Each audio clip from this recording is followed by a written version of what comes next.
Hey, what's up guys? This is Anthony from Anthony's Customs, and for this review, we are looking at the Thanos Build-A-Figure of Avengers Infinity War Marvel Legends Ebony Maw, which is releasing closer to Endgame rather than Infinity War, but he was in the one movie, so. Anyway, people wanted this figure a whole bunch, or at least a figure of this character. They didn't know if it was going to be any good. I'm here to tell you if it is or if it isn't. Is it worth all of the hype?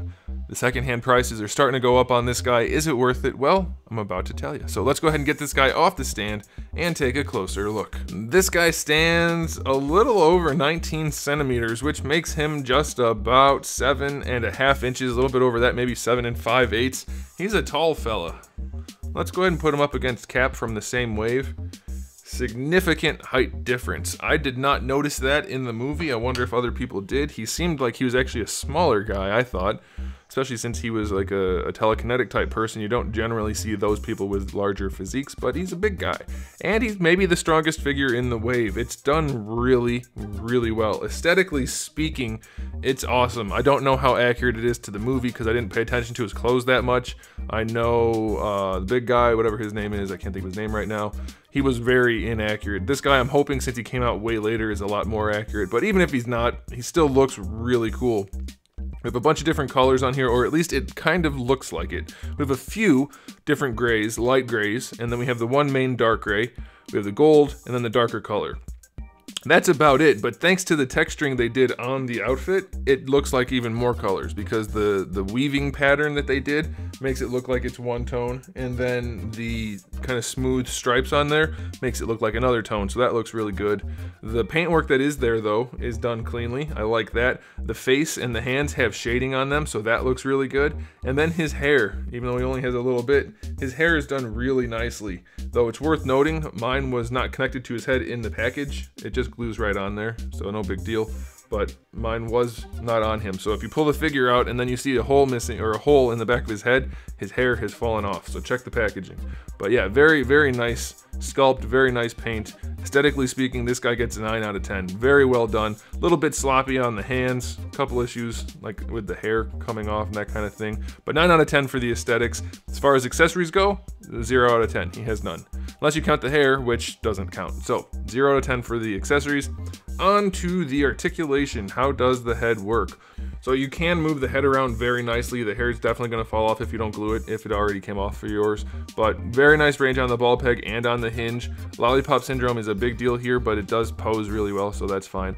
For the shoulders, we have a hinge which goes up horizontally. His arms are exceptionally skinny. I guess I should have noted that in the aesthetic. He would have had a better aesthetic if he didn't have this armpit lump and then very, very skinny arms, because those are exceptionally skinny.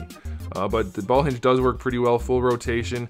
You do have your bicep swivel here, but there, again, is another problem due to how dang skinny they are. It's just really unappealing to pose him. I mean, it's not going to be a huge deal, but it's worth noting. Double jointed elbows do work really well because he's so skinny. Wrist hinge is a hinge and a swivel, so that's nice. We have the open hand here and a kind of gripping hand here. Diaphragm joint does work really nicely, and the paint and sculpt is continued through, so I definitely appreciate that. Love it. This is another perfect example of why a diaphragm joint is better than a ball hinge. You often don't get much better range than that on an ab crunch. Did I say ball hinge? I meant ab crunch. You don't get better range than that on an ab crunch anyway, so why not have the more aesthetically pleasing design? This is it.